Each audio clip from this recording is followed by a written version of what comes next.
Welcome. I'm Sebastian Mahfood, and you're listening to WCAT Radio, the on-air wing of En Route Books and Media, bringing you the dulcet sounds of Catholic wisdom. Hi, I'm Kevin Vost with a new gift-giving idea. Are you trying to convince someone that God really does exist and that God really does care about them? Do you wish you could just hand someone a book that would prove God really does love them and that he really wants to be their friend? Well, there's a book out now that does just that. To find it, Google this title, Tony's 50,000 Coincidence Miracles. You'll find it instantly. Just Google Tony's 50,000 Coincidence Miracles. That's Tony's 50,000 Coincidence Miracles. We are on page 286, and we're covering item number 11, heading Godly Confirmation by the movie about spelling bee. After the book was given to the publisher, I sat down to watch a TV movie that I had recorded several days earlier. I was having my doubts about the book and whether or not I was good enough to actually do such a thing as write a book about God and his miracles. I know many more capable people than I who could have done a great job writing a book instead. And he also had second thoughts about the title that I was already inspired to use many months ago as Tony's 50,000 Coincidence Miracles. But it was too late now to be doubting that I was good enough or if the title was great or not, because I had already discussed all this with Jesus long before this day. And although I can't immediately recall every word that Jesus gave me, I do know that Jesus did get me through all of my doubts for the past 12 months. Now that I had submitted the final book to the publisher, there was no sense thinking about, am I good enough, or is the title a good title to use? Well, thank you, Jesus, because at 41 minutes into this 2-hour movie, a student is asked by her teacher to read the plaque on the wall and to read it out loud to him. She reads it, and it says all that I needed to hear. In part, it said things like the following. Open quote. Who are you to think that you are not good enough now, especially after you can see all of the gifts and talents which were given to you? And how do you dare even think to not stand up and show forth the talent and ability which you were gifted with, so that others might notice and benefit from the example which you will set before them? Close quote. I remind you, this was not me making this up. This was a quote on a wall plaque in a movie that God wanted me to see on this very night. Let me continue. And then, even while I was still stunned and excited about the great godly confirmation and coincidence miracle which I just heard, another amazing thing happened. At 1 hour and 13 minutes into the movie, the student's mother tells her self-doubting child, who is feeling unworthy, that she does indeed now stand out as a very qualified and exceptionally talented student, and therefore, from now on, she will probably find that she has 50,000 tutors coming to her to ask her to please let me tutor you. And right after this moment in the movie then shows several people coming to tutor the young lady. And each time a tutor tries to tutor her, she has a flashback that reminds her of what her mother had just said. Open quote. From now on, you will probably find 50,000 tutors coming to want to tutor you now.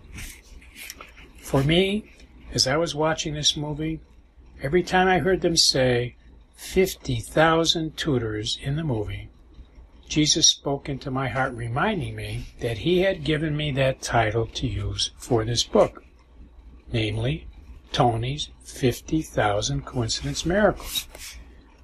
Thank you, Jesus, for teaching me that the coincidence miracles which you do send to us in our lives are like many tutoring steps which you send to us during the day.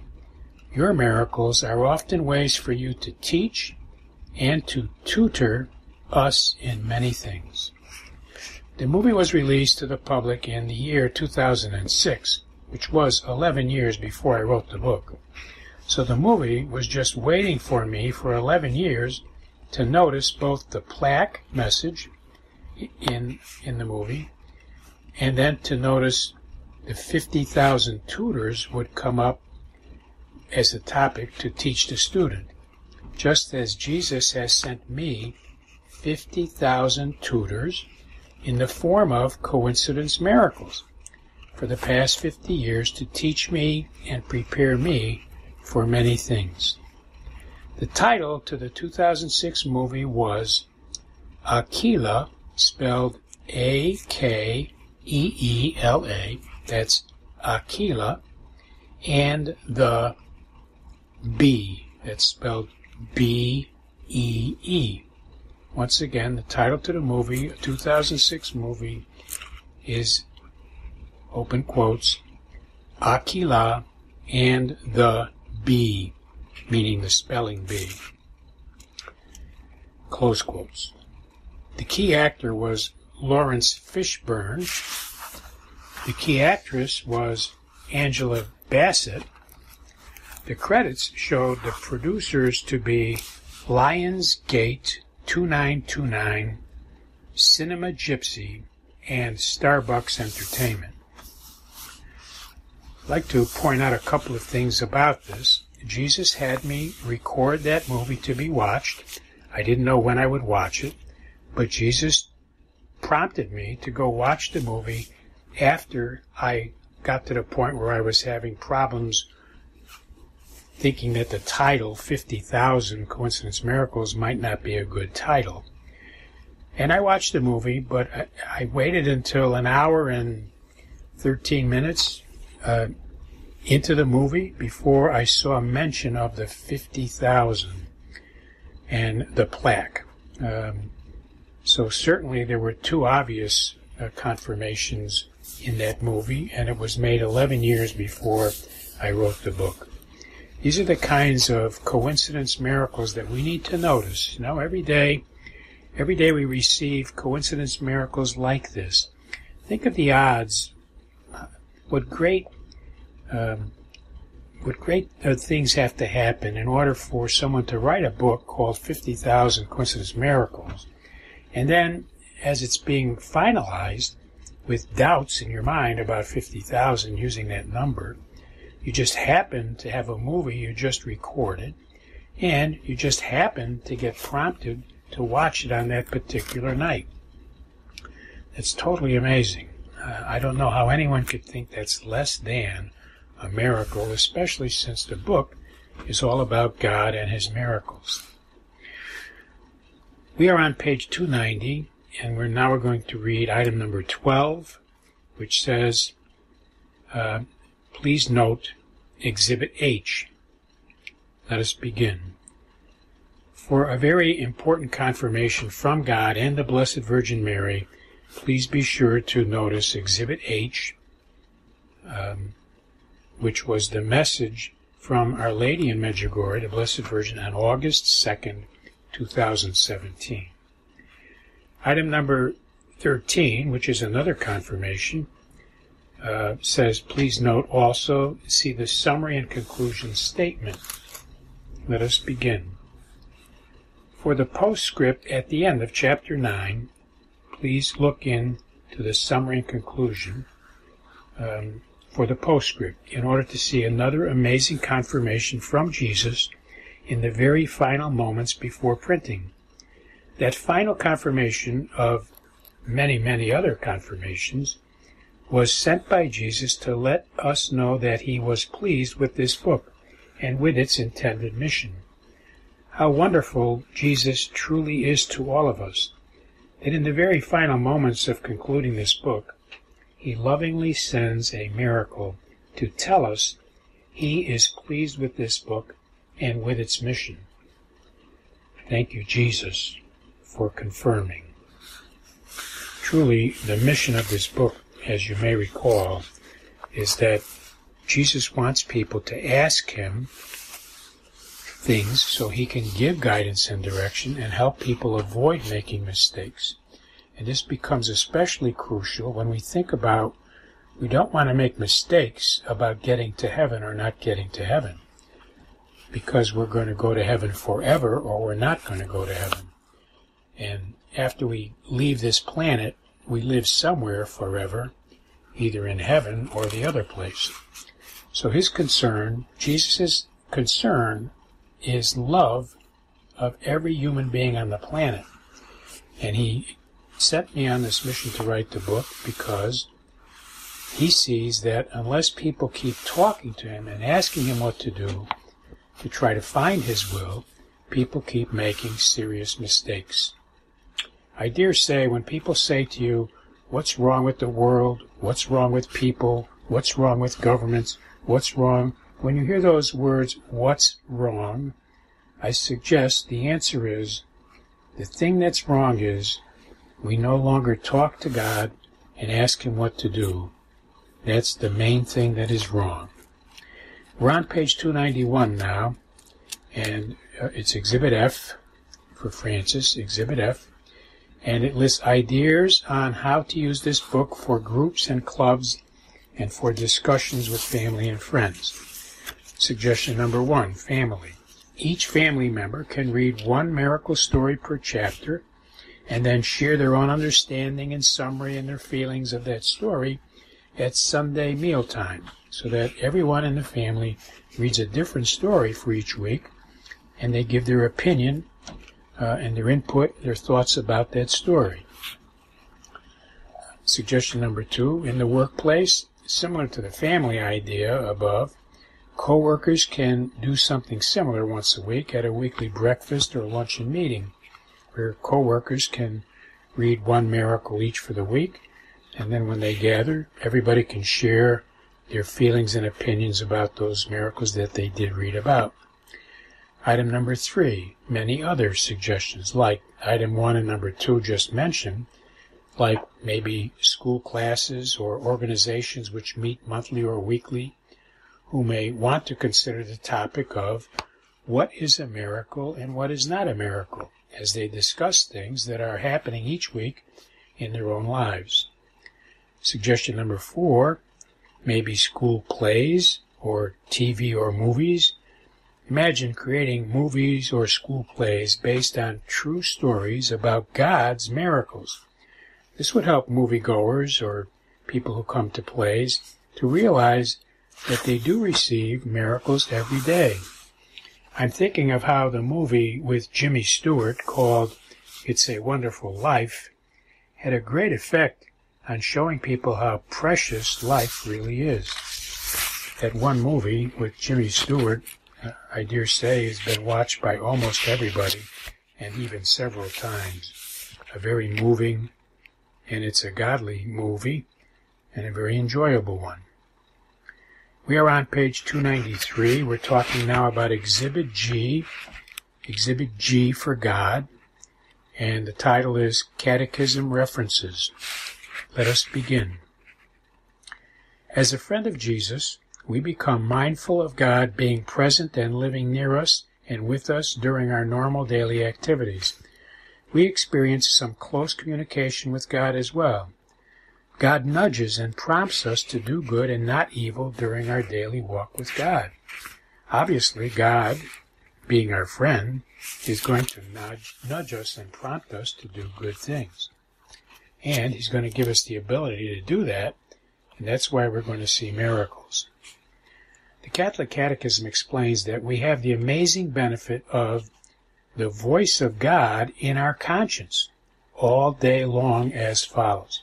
Let me say that again. The Catholic Catechism explains that we have the amazing benefit of the voice of God in our conscience all day long as follows. Let us continue.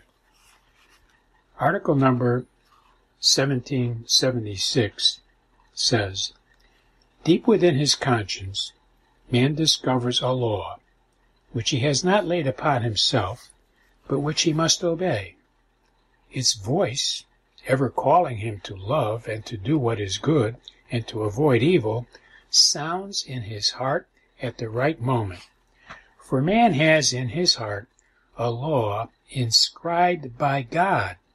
His conscience is man's most secret core and his sanctuary.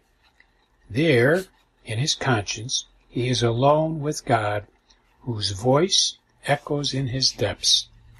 Let me repeat the last sentence. There, in his conscience, man is alone with God, whose voice echoes in his depths. The Catholic Catechism item number 1777 says, moral conscience, present at the heart of the person, enjoins him at the appropriate moment to do good and to avoid evil. It also judges particular choices, approving those that are good and denouncing those that are evil. Conscience bears witness to the authority of truth in reference to the supreme good to which the human person is drawn, and it welcomes the commandments. When he listens to his conscience, the prudent man can hear God speaking. Let me repeat the last sentence. This is in the Catholic Catechism in Article number 1777.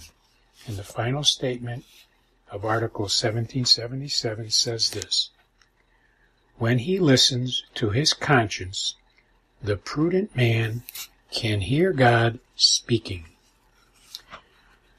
Interesting that this message that you can hear God speaking in your conscience is in Article number 1777, which has 3 sevens, the number for God, in the article number.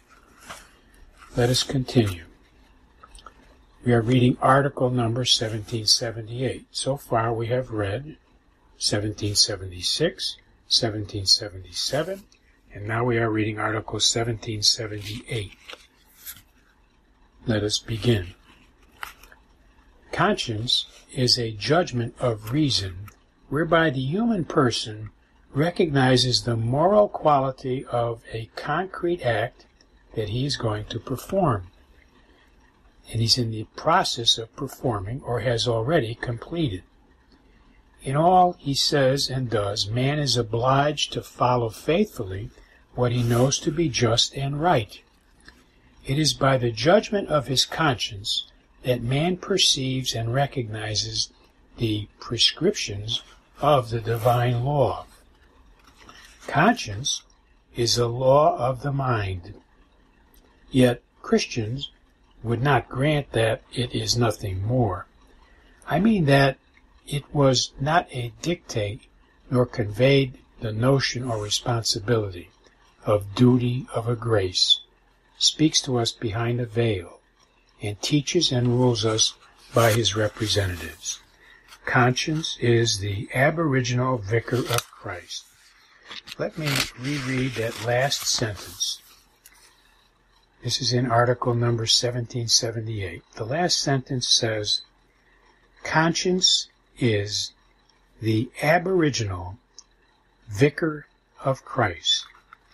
And you may know that the word aboriginal means like an aboriginal native, a native that is indigenous to a certain area, and the original natives. So when we say this last statement, conscience is the aboriginal vicar of Christ, it means that conscience is the prime, first, fundamental, prime vicar of Christ, the spokesperson for Christ. Okay, we are reading now article number 1779 from the Catechism. Let us begin. It is important for every person to be sufficiently present to himself in order to hear and follow the voice of his conscience. This requirement of interiority is all the more necessary as life often distracts us from any reflection, self-examination, or introspection. Return to your conscience. Question it. Turn inward, brethren, and in everything you do, see God as your witness. So let me repeat that last sentence to Article 1779. Return to your conscience. Question it. Turn inward, brethren, and in everything you do, see God as your witness. That's a pretty amazing statement, is it not? Because it's saying that we pay attention to our conscience and we will see God as our witness from our conscience. So to summarize this catechism, the references, notice that it starts with article number in the catechism, article number 1776. Like the Declaration of Independence in the United States happened in 1776. So apparently spiritually, God is showing us, declare your independence. Declare your independence with me. You know, you are coexisting with me, and you are independent to follow me in your conscience. That's Article 1776. 1777 has 3 sevens in the number. It also implies that God is talking to us and listening to us in our conscience. 1778 is similar, and 1779 closed with, see God as your witness when you notice your conscience. We are now on page 297. We're talking about Exhibit H. That's H for heaven. And the heading is Exhibit H, Medjugorje, August 2nd, in the year 2017. Confirmation of this book. Let us begin.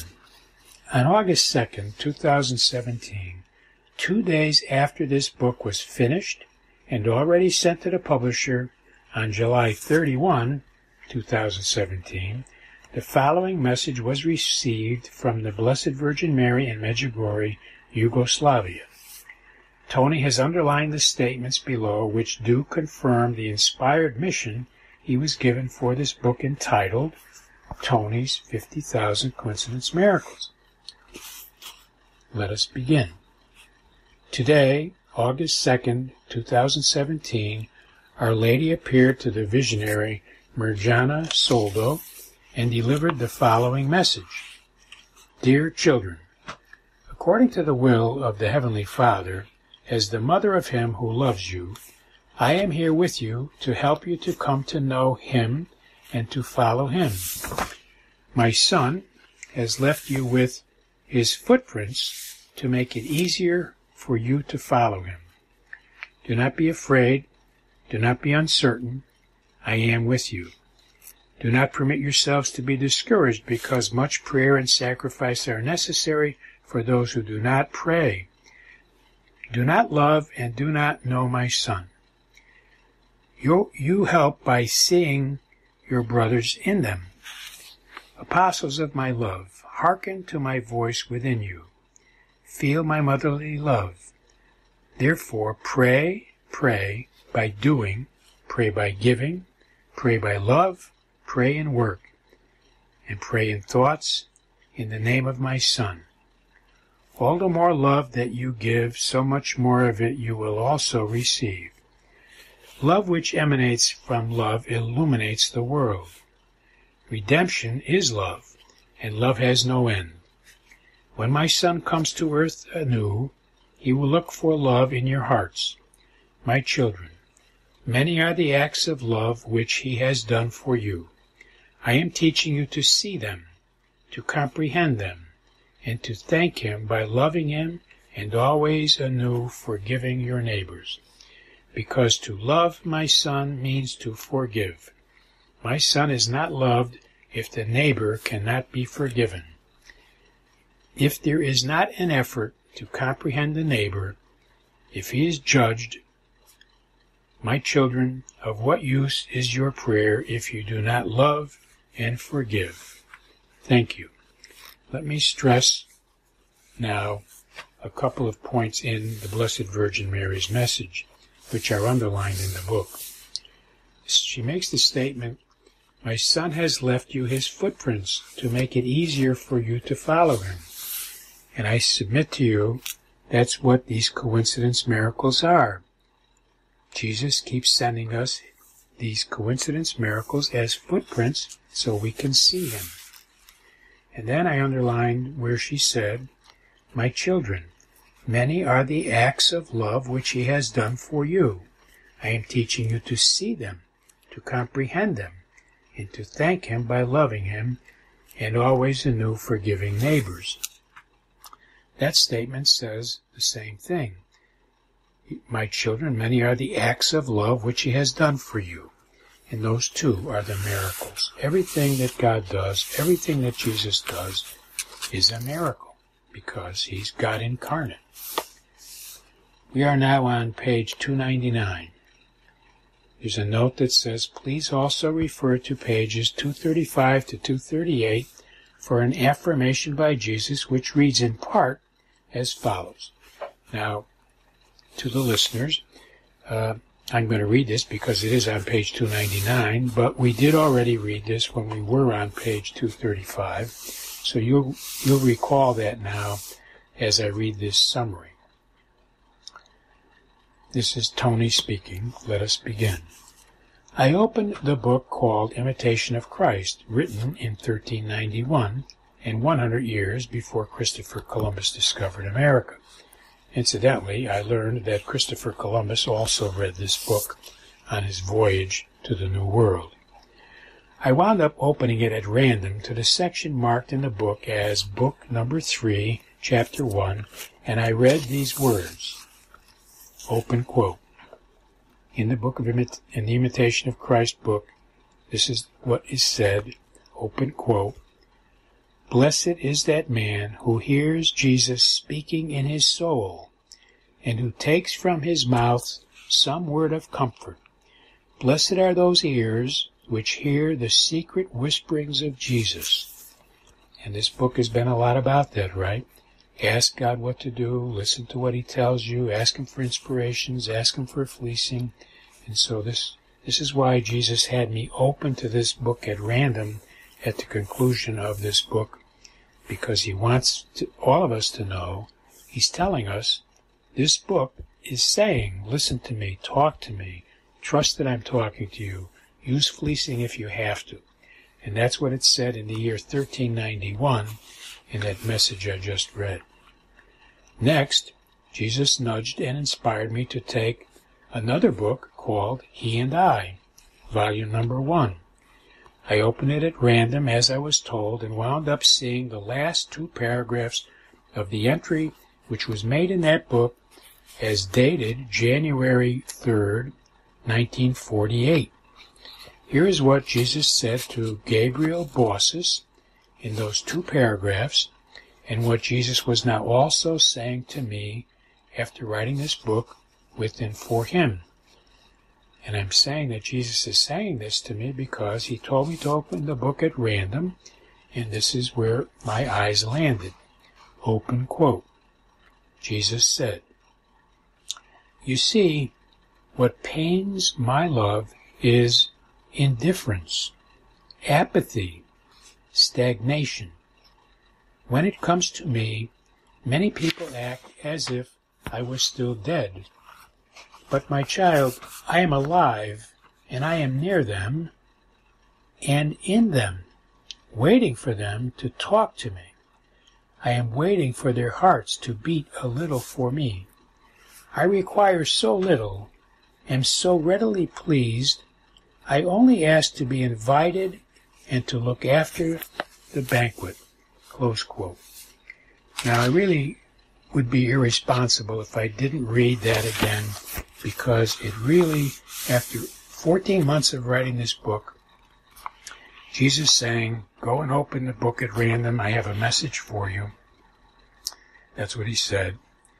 And then I opened the book to this wonderful message, which says and confirms what the mission of this book was for 14 months that I knew, and for 50 years that I experienced it. So Jesus was saying that what bothers him and hurts him and disturbs him is indifference, where people just don't care that he's present with them, and apathy, like they could just do without him. They're not interested in the fact that he's busy trying to nudge us and prompt us. They're not interested in the fact he's trying to talk to us. They're not interested in the fact that he waits for us to talk to him, and he's with each one of us, billions of people, waiting and never noticed and never giving any attention. And then the other thing is stagnation, where he sees people that just stay where they're at. They don't try to improve. They don't try to get any better. Everybody's got problems. Everybody's imperfect. Nobody's perfect, but people who just don't try to become better. So I'll read you his statement again, but that's what he's saying is bothering him. Open quotes. You see, what pains my love is indifference, apathy, stagnation. When it comes to me, many people act as if I was still dead. But my child, I am alive, and I am near them, and I am in them, waiting for them to talk to me. I am waiting for their hearts to beat a little for me. Close quote. Open quote again. I require so little. I am so readily pleased. I only ask to be invited, and then I look after the whole banquet. So Jesus, when we turn to him and ask him for help, he takes care of everything. He does all the work. So I guess the conclusion of all of this is ask God what to do. Talk to him in your heart, in your conscience, in your mind, and he will do all the work. We are on page 301, and 301 is the example of the marble slab, photograph of it, which relates to the story of the marble slab, which we read earlier in the book. And I'm told that this will be part of the jacket of the audio version of the book. So you'll see in the jacket pictures of the marble slab. And there's a comment at the top that probably will help you when you're looking at the picture. It's a very brief comment. Here's what it says. Exhibit I, Marble Slab Miracle, Exhibit I. It says, please notice that you may see nothing when you stare into the marble slab, but on the second page, the intricate detail and matching sizes for the faces and the eyes of both Blessed Mary and St. Joseph are perfectly scaled to the same size by God's design and by God's artwork. And you can also notice the Christ child on Mary's lap and the form of the donkey as well.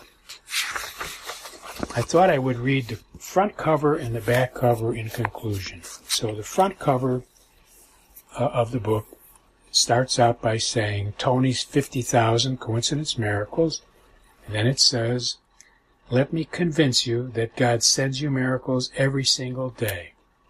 And then it says, a very long time ago, when God was still all alone, he decided that he really wanted to have a personal, godly friend.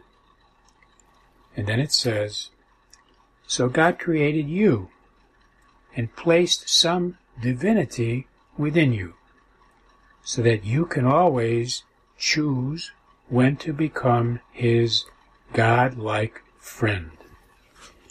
The back cover of the book says, God sends every person daily miracles. Next, you will notice your miracles in this book. Next, you already average 1,000 miracles a year. And then it has a commentary. In prior generations of great faith and great prayer, it was fairly common for people to excitedly share with each other about the many personal miracles which each person noticed each day. Unfortunately, our current civilization has become somewhat numb to the presence of God and to all of the daily miracles which God, our friend, still sends to each one of us every day. Sadly, many people do not even call miracles a miracle anymore. They now call miracles things like, oh, a mere accidental coincidence, oh, a shocking event, oh, a crazy thing, oh, a funny thing, oh, a weird thing, oh, a cool thing, and many other comments like that. But they forget to call it a miracle. When we allow God to become our friend, His miracles automatically show up in our daily lives. Miracles automatically exist wherever God exists. It was because of all the miracles which the people of old did notice in the Bible that people came to know and believe in God. Would anyone ever believe in God if they never saw or heard about a miracle? Would anybody believe in God if they never heard about a miracle? Even Jesus said in John chapter 14, verse 11, Jesus said, "Believe me for the sake of the works, the miracles themselves." Believe me for the sake of the works, miracles themselves. I truly wish the very best for everyone who has read the book or listened to the audio. I pray that everyone who did so will notice at least one coincidence miracle every single day for the rest of your lives. Rest assured you are in my daily prayers.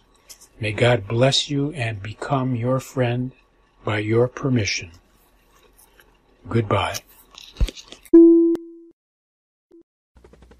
We hope you enjoyed the program and will join us back for another show on WCAT Radio. This is Sebastian Mahfood. Good day.